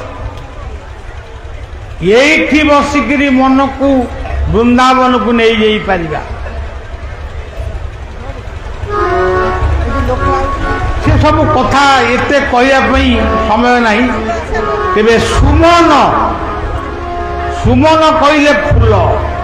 ଆପଣମାନେ ଏଠି ଯିଏ ବସିଛନ୍ତି ସମସ୍ତଙ୍କ ମନ ହେଉଛି ସୁମନ। ମନଟି ସୁମନ ହେବାରେ ନୀଳକଣ୍ଠ ପ୍ରଭୁଙ୍କ ପ୍ରାଙ୍ଗଣରେ ଆଜି ଆପଣମାନେ ସତସଙ୍ଗ କରୁଛନ୍ତି। କ କହିଲେ ମସ୍ତକ, ଇ କହିଲେ ଈଶ୍ୱରଙ୍କର ସତ୍ତା। ସେଇ ବାସୁକି, ସେଇ ହେଉଛନ୍ତି ବାସୁକି। ଆଚ୍ଛା ସଜ୍ଜନ, ଇଏ ଟଣାଟଣି ଦେବତା ରାକ୍ଷସ ହେଲେ, ସେଥିରୁ କ'ଣ ବାହାରିଲା? ବହୁତ କଥା ବାହାରିଲା। ଯାହା ବାହାରିଲା ତାକୁ ସବୁ ଦେବତା ମାନେ ନେଇଗଲେ। ତେବେ ଯାଉ, ସେ ଗପ ମୁଁ କହିବାକୁ ଚାହୁଁନି। ଶେଷରେ ବାହାରିଲା ଦିଟା ଜିନିଷ, ଅମୃତ ଆଉ ବିଷ। ଅମୃତକୁ ଯେତେବେଳେ ଦେବତା ମାନେ ନେଇଗଲେ, ତାହେଲେ ବିଷକୁ କିଏ ନେବ? ବିଷକୁ ସମସ୍ତେ ମନା କଲେ, ଆମେ କେହି ବିଷ ନେବୁ। କିନ୍ତୁ ଦେବଦେବ ମହାଦେବ ନୀଳକଣ୍ଠେଶ୍ୱର, ଏଠି ନୀଳକଣ୍ଠେଶ୍ୱର, ଆଉ କୋଉଠି କୋଉ ଈଶ୍ୱର ରୂପରେ ପୂଜା, ଧବଳେଶ୍ୱର, ଲିଙ୍ଗରାଜ, ଯୋଉଠି ଯୋଉ ରୂପରେ ଅଛନ୍ତି, ସେଇ ଗୋଟିଏ ଶିବ। ସିଏ କହିଲେ ତମେ ଯଦି କେହି ନବନି ତାହେଲେ ପୃଥିବୀ ଧ୍ୱଂସ ହେଇଯିବ। ସେ ବିଷକୁ ମୁଁ ପାନ କଲି। ଯେତେବେଳେ ବିଷକୁ ପାନ କଲେ ସେତେବେଳେ ସେ ନୀଳକଣ୍ଠ। ଇଏ ହେଉଛି ପୁରାଣର କଥା। ତାକୁ ଯଦି ତତ୍ତ୍ୱରେ ଆପଣମାନେ ବୁଝିବେ, ସେ କଥା ଅଲଗା, ଇଏ କଥା ବି ଅଲଗା। ନୀଳ କହିଲେ ଶୂନ୍ୟ, ନୀଳ କହିଲେ ସମୁଦ୍ର, ନୀଳ କହିଲେ ସବୁ। ଭଗବାନଙ୍କର ଗୋଟିଏ ନାଁ ହେଉଛି ନୀଳାମ୍ବର। ତେଣୁ ନୀଳ କହିଲେ ଆପଣ ନୀଳ ଗାଈ, ତେଣୁ ନୀଳ କହିଲେ ନୀଳକଣ୍ଠ ଦେବଦେବ ମହାଦେବ। ତେଣୁ ସଜ୍ଜନ, ସେଇ ନୀଳକଣ୍ଠ ଆମ କଣ୍ଠ ଦେଶରେ ଅଛନ୍ତି।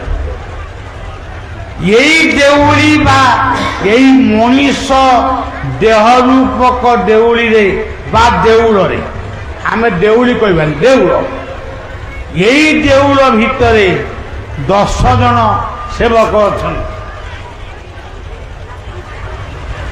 ସିଏ ଏଠି ଅଛନ୍ତି 10 ମଉଜା, କିନ୍ତୁ 10ଟି ସେବକ ପ୍ରତ୍ୟେକ ଜୀବନ ଦେଉଳରେ ଅଛନ୍ତି। ମୁଖ 1, ଚକ୍ଷୁ 2, 3, ନାସାର 2 ପଡ଼ା 5, କାନ 2ଟି 7, ମଳମୂତ୍ର ଦ୍ୱାର ଏବଂ ମୁଖ କହିନି। ତେଣୁ ଏମିତି ମିଶିକିରି 10। ଆଉ ଥରେ ଗଣିବା କି? ମୁଖ 1, ନାସାର 2 ପୁଡ଼ା 3, ଚକ୍ଷୁ 2ଟି, କାନ 2ଟି, ମଳମୂତ୍ର ଦ୍ୱାର ଏବଂ ଆମର ଯେଉଁ ତାଲୁକା ଭିତରେ ଯେଉଁ ଚକ୍ରଟି ଅଛି, ସେ ଚକ୍ରଟି ହେଉଛି 10। ଯଦି ମନକୁ ମିଶାଇ ଦିଆଯିବ ସିଏ ହେବେ 11। ତେଣୁ ହେ ସଜ୍ଜନ, ଇଏ ଜୀବନ ମନ୍ଦିରରେ ବ୍ରହ୍ମା ତ ରହିଲେ ନାଭିରେ, ପାର୍ବତୀ ରହିଲେ ଲାଭିରେ, ଶିବ ରହିଲେ କଣ୍ଠରେ, ହୃଦୟରେ କିଏ ଅଛନ୍ତି? ହୃଦୟରେ ଅଛନ୍ତି ଜଗନ୍ନାଥ। ଭାଗବତ ତାକୁ ପରିଷ୍କାର ଲେଖିଛନ୍ତି। ବ୍ରହ୍ମା ଯେ ମୋହର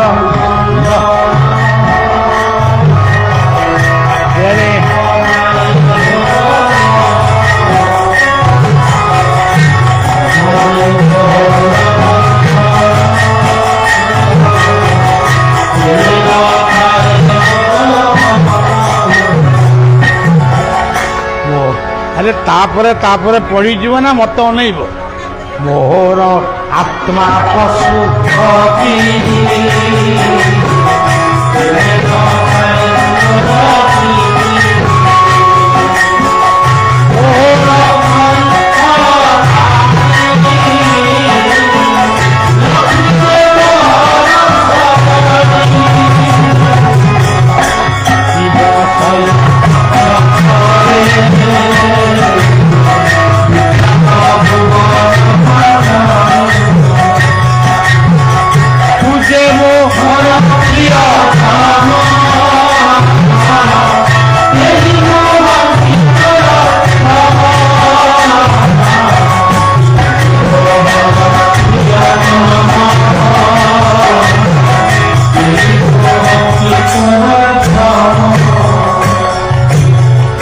କହିଲେ ଭକ୍ତ ଠାରୁ କେହି ବଡ଼ ନୁହେଁ। ଆଉ ଗୋଟେ ଜାଗାରେ କହିଲେ ସୂର୍ଯ୍ୟ ନଳେ ଯିବା ତଳେ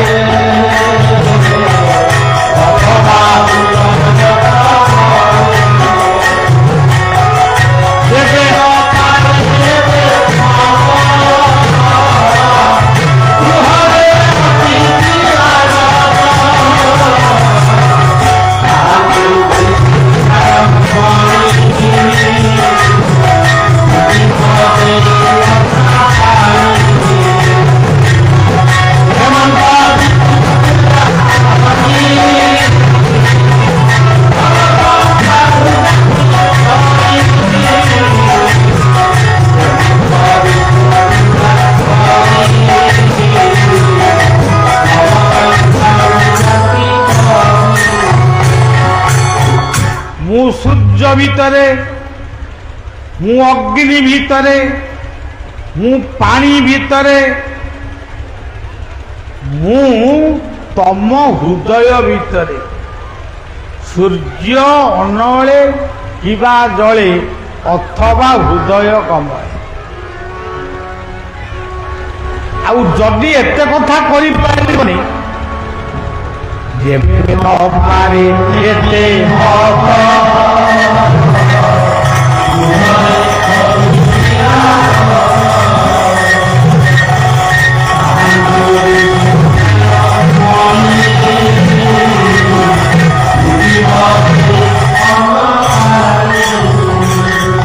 ଜୀବନରେ ଯଦି ଗୋଟିଏ ଅତିଥିକି ସେବା କରି, ସଜ୍ଜନ ଅତିଥି କହିଲେ ଖାଲି ମଣିଷ ନୁହନ୍ତି। ଆମେ ଯାଇଥିଲୁ ଗୋଟାଏ ତୀର୍ଥସ୍ଥାନ। ମୁଁ କୌଣସି ମନ୍ଦିର ଭିତରକୁ ପ୍ରାୟ ଯାଏ ନା। ମନ୍ଦିରର ମୂର୍ତ୍ତି ବା ତାଙ୍କର ସମ୍ବୋଧନକୁ ମୁଁ ମନେ ମନେ ପ୍ରଣାମ ଜଣାଏ, ଭକ୍ତି କରେ। ମୁଁ ସେ ଠେଲା ପେଲା ଭିତରେ ପଶିପାରେ। ଆମେ ଯାଇଥିଲୁ ମଧ୍ୟପ୍ରଦେଶର ମହାକାଳେଶ୍ୱରଙ୍କ ମନ୍ଦିର। ମହାକାଳେଶ୍ୱରଙ୍କ ପାଖକୁ ସମସ୍ତେ ଗଲେ। ବଳିଆ ତାର ଗାଡ଼ି ଭିତରେ ବସିଲା। ତମେ ଯାଅ, ଆମର ଆଉ କ'ଣ ଦରକାର? ଆମର ତ ବାୟା କହିଛନ୍ତି, আমি আইব যাইব চরণ সেবিব, আমি মুক্তি চাই না হরি, আমি ভুক্তি চাই না। বায়া মতে বুঝেই দিয়েছে। ମୁଁ ତ ମୁକ୍ତି ମୋକ୍ଷ ଆଉ କେବେ ବି ଚାହେଁନି, କିନ୍ତୁ ପ୍ରଭୁ ମୋତେ ଏଇ ମର୍ତ୍ତ୍ୟମଣ୍ଡଳରେ ଗୋଟେ ମଣିଷ ରୂପରେ ଜନ୍ମ ଦେଉଥାଉ, ବରଂ ମୁଁ ଝାଡ଼ୁଟା ହେବି, କିନ୍ତୁ ମୁକ୍ତି ପାଇବା କଥା ମୋ ଦ୍ୱାରା ହେବନି। କାରଣ ମୋର ମାନସ ଗୁରୁ ବାବା ବାୟା କହିଛନ୍ତି, ଯାହାଙ୍କ ଭିତରେ ମୁଁ ଦେଖେ ଶ୍ରୀ ଶ୍ରୀ ଠାକୁର ନିଗମାନନ୍ଦ। କାରଣ ମୋର ଦୀକ୍ଷା ଗୁରୁ ହେଉଛନ୍ତି ଠାକୁର ନିଗମାନନ୍ଦ। ତେବେ ଯାହା ହଉ, ଏମାନେ ଗଲେ, ଦର୍ଶନରୁ ଆଇଲେ। ବୋଲେ କ'ଣ ଦେଖିଲ ପିଲା? ନା ତା ଦେହରେ ସବୁ ମାନେ ମଶାଣି ପାଉଁଶ ସବୁ କ'ଣ ବୋଳା ହେଇଛନ୍ତି, ଆଉ ମଦ୍ୟ ଢଳା ହେଉଛନ୍ତି। ମୁଁ ଭାବିଲି ମୁଁ ନ ଯାଇଛି ଭଲ, ଯାଇଥିଲେ ସେଇଠି ପଣ୍ଡା ସେବକଙ୍କର ମୋ ଚାଲିଥାନ୍ତା ବାକ୍ଯୁଦ୍ଧ। ତେଣୁ ଆମେ ଆଉ କୌଣସି ବିଷୟରେ କହିବା ପଳେଇ ଆସିବୁ। ବାଟରେ କିଛି ଗାଈ ବଳଦ ଥିଲେ କି ନାହିଁ, ଷଣ୍ଢଟାଏ। ମୁଁ ଯେତେବେଳେ ବାହାରିଲି ଏଇ ଯେଉଁ ମୌଜା ଗୋପାଳପୁର ମୌଜାରୁ ଆଇଲି, ବାଟ ଯାକ ଦେଖିଲି ଖାଲି ଗାଈ ବଳଦ ହଣ୍ଡ ସବୁ ବୁଲୁଛନ୍ତି ରାସ୍ତାରେ। ସେ କଥା ମୋର ମନେ ପଡ଼ିଲା ଯେ ହିନ୍ଦୁର ଗୋମାତା ହେଉଛନ୍ତି ମା। ସିଏ ଆଜି ନିରକ୍ଷର, ଖାଇବାକୁ ପାଉନି। କିନ୍ତୁ ଏଇଠି ମୁଁ ଦେଖିଲି, ସେ କେଉଁ ଗାଁଟି ଖଦାଳ ସାହି ପାଖରୁ କି କେଉଁଠି ଏମିତି ଦେଖିଲି, ଗାଈ ଗୁଡ଼ିକ ବନ୍ଧା ହେଇଛନ୍ତି। ମୁଁ ଯିଏ ଥିଲେ ଆମର ବ୍ରଜ ଏଇ ଅଞ୍ଚଳର, ତାଙ୍କୁ ମୁଁ କହିଲି, ଆରେ ଗାଈ ଗୁଡ଼ିକ ବଳଦ ଗୁଡ଼ିକ ବନ୍ଧା ହେଇଛନ୍ତି। ଏଇମାନେ ହେଉଛନ୍ତି ପ୍ରକୃତ ହିନ୍ଦୁ, ଯେଉଁମାନେ ହାଣିବା ପାଇଁ ବିକ୍ରି କରି ଦେଉଛନ୍ତି। ଯିଏ ହାଣିଲା ତମର କ'ଣ ଗଲା? ତମେ ତ ତାଙ୍କୁ ହାଣିବା ପାଇଁ କିଛି ଟଙ୍କା ନେଇ ବିକ୍ରି କରିଦେଲ, ଆଉ ସିଏ ହାଣିଲା ପରେ ତମେ କହୁଛ ଗୋ ହତ୍ୟା ବନ୍ଦ ହଉ। ତମେ ବା ଗୋ ହତ୍ୟା କରିବା ପାଇଁ ତାକୁ କହିଲ। ତେଣୁ ସେଇ ଗାଈମାନଙ୍କୁ ମୁଁ ଦେଖି ମୁଁ ପଚାରିଲି ଦେଖିଲ ସେ କେମିତି ସବୁ ଶୋଇଛନ୍ତି ଗୋଟାଏ ଜାଗାରେ, ଅନ୍ଧାରିଆ ଜାଗାରେ। ତାଙ୍କ ଆଖିରୁ ଲୁହ ବହୁଛି। ଠିକ ତା ସାମ୍ନାରେ ଗୋଟାଏ କଦଳୀ କାନ୍ଦି ଟଙ୍ଗା ହେଇଛି, ମାନେ ବିକ୍ରି ହଉଛି। ସେ କଦଳୀ କାନ୍ଦିଟା ସବୁ ନେଇ ଆସ, ସେ ଗାଈମାନଙ୍କୁ ଖୁଆଇ ଦିଅ। କଦଳୀ କାନ୍ଦିଟି ଆସିଲା, ସେ ଗାଈମାନଙ୍କୁ ଖାଇବାକୁ ଦିଆହେଲା। ସେମାନେ ଯେଭଳି ଆନନ୍ଦରେ ଖାଉଥିଲେ ସେଇଟାକୁ ଅନୁଭବୀ ଏକମାତ୍ର ବୁଝିପାରିଲେ। ତେଣୁ ଭାଗବତରେ କହିଛନ୍ତି ଖାଲି ଆମ ଶଳା ଆଇଲା, ଆମ ସଡ଼ୁ ଆଇଲେ, ଆମ ଭିଣେଇ ଆଇଲେ, ଆମ ଶ୍ୱଶୁର ଆଇଲେ, ଆମର ସାଙ୍ଗ ଆଇଲେ, ଏଇମାନେ ହେଉଛନ୍ତି ଆମର ଅତିଥି। ଆଉ ଅତିଥି ହେଉଛନ୍ତି ବରଯାତ୍ରୀ, ଯେଉଁମାନେ ଅଶ୍ଳୀଳ ସଙ୍ଗୀତରେ ନାଚି ନାଚିକିରି ଆଇଲେ। ମଦ ଆଗ ପଚାରିଲେ କେତେ କାର୍ଟୁନ ମଦ ଆଣିଛ, ତେଣୁ ସେ କାର୍ଟୁନକୁ ଶୁଣିକିରି ତାଙ୍କ ଘରକୁ ଗଲେ, ସେଥିରୁ ବୋତଲେ ବୋତଲେ ପିଇଲେ। ଗୁରୁଜନଙ୍କ ଆଗରେ ନାଚି ନାଚି ଆଇଲେ। ଏମାନଙ୍କୁ ଖାଇବାକୁ ଦେବା ପାଇଁ କେତେ କୁକୁଡ଼ା କଟା ହେଲା। ତା ପରଦିନ ସକାଳୁ ଗୃହକର୍ତ୍ତା କହିଲେ, ମୁଁ ତ ପଚାରେ ଆଉ କହିବେ କ'ଣ, ଆରେ କାଲି କେତେ କୁକୁଡ଼ା କାଟିଲ? 250। ଛେଳି ନାଇଁ ଖାସି? ହଁ 100 ଖଣ୍ଡେ। ତେଣୁ ସଜ୍ଜନ ଜୀବରେ ଯାର ଦୟା ନାହିଁ, ଉଦ୍ଧବ ଚଣ୍ଡାଳ ନୀଳକଣ୍ଠଙ୍କ ପ୍ରାଙ୍ଗଣରେ ଆଜି ଆମେ ବସିଛେ। ଏଇ ଶପଥ ନେବା, ମୋର ପୁଅ ଝିଅମାନଙ୍କୁ ବିନମ୍ର ନିବେଦନ, ମଦ୍ୟ ମାଦକ ଛାଡ଼, ଦେଶ ଗଢ଼, ପରିବାର ଗଢ଼, ପରିବେଶ ଗଢ଼। ନୀଳକଣ୍ଠଙ୍କୁ ଯଦି ଭଲ ପାଉଛ, ତାପରେ ବଳିଆକୁ ଯଦି ଗୋଟାଏ ଭଲ ପାଇ ନିମନ୍ତ୍ରଣ କଲ, ବଳିଆର ଦକ୍ଷିଣା ଅର୍ଥ ନୁହେଁ। ବଳିଆର ଦକ୍ଷିଣା ଗଛଟିଏ ଲଗେଇବ ଆଉ ବଞ୍ଚେଇବ। ଗଛ ଗଛ ଗଛ, ଆଉ ସବୁ ମିଛ। ଯେଉଁ ଅଞ୍ଚଳରେ ଗଛ ସରକାର କାଟୁଛନ୍ତି ତାଙ୍କୁ ମଧ୍ୟ ସଚେତନ କରାଅ ଯେ ଗଛ ଲଗେଇକି ଗଛ କାଟ। ତେଣୁ ଯେବେ ନ ପାରେ ଏତେ ମତ,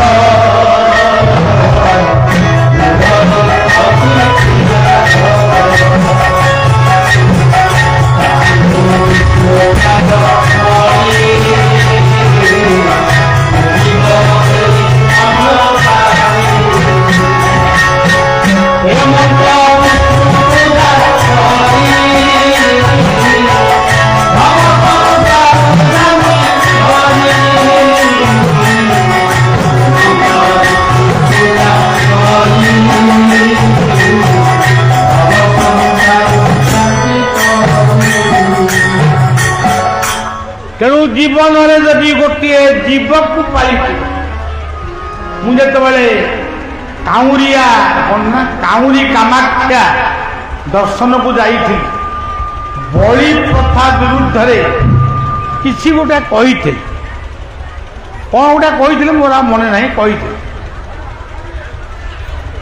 ଗୋଟିଏ ଲୋକ ଛେଳିଟିକି ଆଣିଥିଲା, ଖାସିଟିକି କାଟିବା ପାଇଁ, ବଳି ପକାଇବା ପାଇଁ, ସେ ଛାଡ଼ି ଦେଇ ପଳେଇଲା। ସିଏ ଗୋଟିକ ଏତେ ସ୍ନେହିକ, ସେ ଆମ ପାଖ ଛାଡ଼ିକିରି ଆଉ ଗଲାନି। ତାକୁ ଆମେ ଗାଡ଼ିରେ ପୁରେଇକିରି ବହୁତ ବାଟ ଆଣିଲୁ। ତେଣୁ ସଜ୍ଜନ ଜୀବନରେ ଯଦି ଏଇଭଳିଆ କାର୍ଯ୍ୟ ଆମେ କରିବା, ଆମେ ବେଲପତ୍ର ତୁଳସୀ ପତ୍ର ଛିଣ୍ଡେଇକିରି ଗୋଟାଏ କାମ ପୂର୍ଣ୍ଣ କରିବା ପାଇଁ ଆମେ 1000 ବେଲପତ୍ର ଚଢ଼େଇବା, 1000 ତୁଳସୀ ଚଢ଼େଇବା, मते कहीं ताकू ठीक लगे तेणु शिव होउचंदी मंगलमय बायांकर गपटीए कही मोर कथा को शेष करी आपण माने बहुत समय धरी एटी बसिले मु भाबुची जे मु गोटाए एड़े बड़ पंडित नुहे कहीं मो बस तेणु आपण मान भितर भल पाइबा अच्छी से मु कृतज्ञ से कथाटी कि मु बाबांकर गोटे बायांकर कथा को कहीकि मोर कथा को मु शेष कर कथाटी होउची शिव और पार्वती दुई जन जाक माया मनुष्य रूप धारण करी पुरुष नारी रूप रे गोटे पुष्करिणी कूल रे बसिचन ये मनीष समाज भितर भक्त किए सेतिकी कथा को जानिबा पई देव बसिचंती गोटे हड़ा बलद पानी पीवा को आसी सी पुष्करिणी रे पानी नहीं कादुओ भीतर को पशिगला एवं से कादुओ रे पड़ीगला शिव पार्वती देखुं बलदे पड़ीगला हड़ा बलद गोटे युवक सकाल माने विलंब उठी 9टा बाजिलानी से आसिकरी पानी रे मुह धोइले तेणु हड़ा बलद ऊपर को डेइले हड़ा बलद जो कष्ट पाउथिबो भाविबे सी पूरा हड़ा बलद व्यस्त सी हड़ा बलद ऊपर बसिकरी मुह धोइले पुणी डेइकी पड़े शिव होउचंदी मंगलमय शिव ताकू वर देले आयुष्मान भव तुम्हें दीर्घ जीवन वंश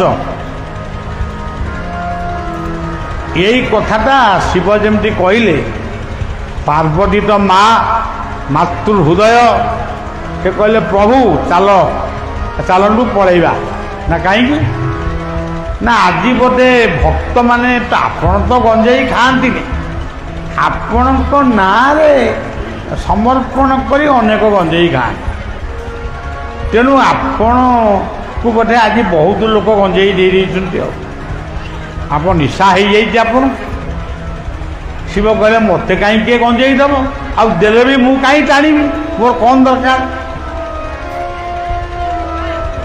तुम्हें कहीं पार्वती कथा कहूच से उत्तर देले ये युवक जनक 9टा बेले उठिकी आसी सी हड़ा बलद उपर को डेला एवं से मुह धोइला और गला ताकू आपण कहते आयुष्मान भव ओहो अच्छा अच्छा भूल हो गला अच्छा आउ टिके बसिया पर जड़े युवक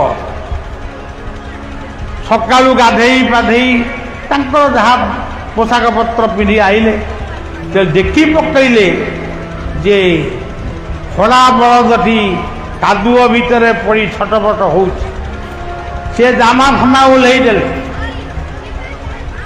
हड़ा बलद को टाणी टाणी आनिले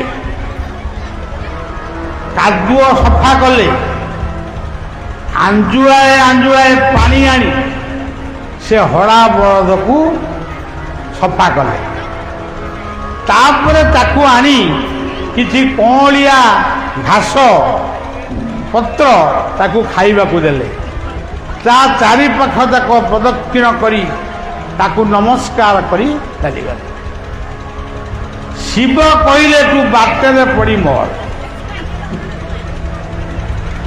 पार्वती कहले आउ मु बसबी मोरी आगे मो पिला मानू तुम सब या बर दौ जो लोकटी दुष्टामी कला ताकू कौच ଆୟୁଷ୍ମାନ ଭବ ଆକୁ କହୁଛ ବାଟରେ ପଡ଼ି ମୋଡ଼। ଶିବ କହିଲେ ତାହେଲେ ହଉ ଚାଲ ପଳେଇବା, ଆଉ କେବେ ଆସିବାନି। ଗଲେ।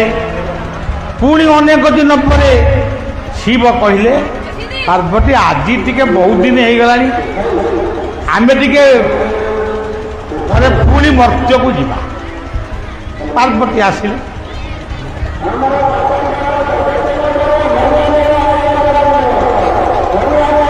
କ'ଣ କହୁଛନ୍ତି?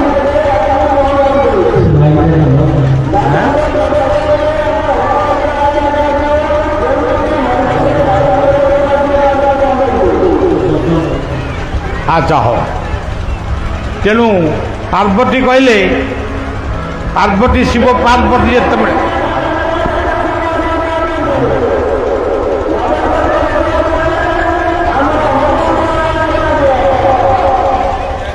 ଶିବ ପାର୍ବତୀ କହିଲେ, କଥା ସରିଲାଣି କୁହନ୍ତୁ। ଶିବ କହିଲେ ପାର୍ବତୀଙ୍କୁ, ସେ ଯେଉଁ ଲୋକଟି ଦେଖିଲ କିଏ? ସେ ରାଜାଭିଷେକ ହଉଛନ୍ତି। ପାର୍ବତୀ ଯେତେବେଳେ ଅନେଇଲେ କିଛି ବୁଝିପାରିଲେ। ଶିବ କହିଲେ ଯାହାକୁ ମୁଁ କହିଥିଲି ବାଟରେ ପଡ଼ି ମର, ସେଇ ମରିକିରି ଆଜି ରାଜାଙ୍କ ଘରେ ଜନ୍ମ ହେଇଛି। ରାଜା ମରିଗଲେଣି, ସିଏ ଆଜି ଯୁବରାଜ ପଦରେ ଅଭିଷିକ୍ତ ହେଉଛନ୍ତି। ଆଉ ଟିକେ ଆଗକୁ ଚାଲ।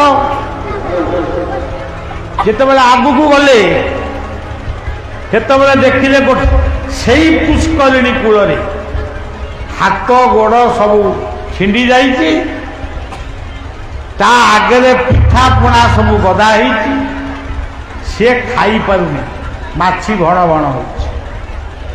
ଶିବ ବୁଝେଇ ଦେଲେ, ତୁମେ ସେଦିନ ମୋତେ କହୁଥିଲ ଗଞ୍ଜେଇ ଦେଇ ମୋତେ ନିଶା ହେଇଗଲା, ବର୍ତ୍ତମାନ ଏଇ ହେଉଛନ୍ତି ସେଇ ଦିନର ଯୁବକ ଯିଏ ହରା ବଳଦ ଉପରକୁ ଦେଇକି ନିତ୍ୟକର୍ମ ସମ୍ପାଦନ କରିଥିଲା।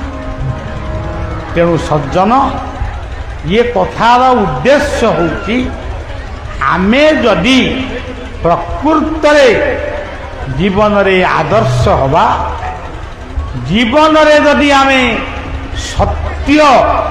ସତ୍ୟକୁ ମନନ କରିବା, ମୂର୍ତ୍ତି ପୂଜା କମ୍ ହଉ, ସତ୍ୟ ହେଉଛି ପ୍ରକୃତରେ ପୂଜା। ଯଦି ଜୀବ ପ୍ରତି ଦୟା ରଖିବା, ସବୁ କଥା ଆମକୁ ମିଳିବ। ତେଣୁ ସଜ୍ଜନ, ମୁଁ ଆପଣମାନଙ୍କୁ କହିବାକୁ ଆସିଲା ବେଳକୁ ଇଏ ଗୋଟେ ଲେଖିଛନ୍ତି, ଗୋଟେ ଭଲ ଗପ କ'ଣ ଲେଖିଛନ୍ତି। ଭଲ ଗପ, ଆରେ ଗପ କ'ଣ ଥିବ ମୁଁ ଜାଣିନି, କିନ୍ତୁ ମଲାଟରେ ଲେଖିଲେ ରାତି ପାଇଲେ ନାରାୟଣ ମରିବେ। ମୁଁ ତାକୁ ଶୁଣିକି ଚମକି ପଡ଼ିଲି, ଯଦି ନାରାୟଣ ମରିବେ ମୁଁ କାହିଁକି ଏଠିକି ଆଇଲା। ତେଣୁ ମାନେ ଗୋଟେ ନାଁକୁ ଏମିତି ନାଚବାଲା ସବୁ ଲେଖନ୍ତି, ସେ ନାଁକୁ ଶୁଣିକି ଲୋକ ଭାବନ୍ତି ବହୁତ ବଢ଼ିଆ ବହି ହେଇଥିବ ଆଉ, କିନ୍ତୁ ପ୍ରକୃତରେ ଯାହା ଲେଖନ୍ତି ସେଇଆ। ତେଣୁ ବହିଟି ମୋତେ ଦେଇଛନ୍ତି ଆମ ଭିକାରୀ ବାବୁ, ତେଣୁ ମୁଁ ତାଙ୍କୁ ଶୁଭେଚ୍ଛା ଜଣାଉଛି। ଆଉ ଆପଣମାନେ ବି ନେଇ ପଢ଼ିବେ, ନାରାୟଣ କେତେବେଳେ ମଲେ, କେଉଁଠି ମଲେ, କ'ଣ ମଲେ, ସେ ବିଷୟରେ ଆମେ ଜାଣିବା।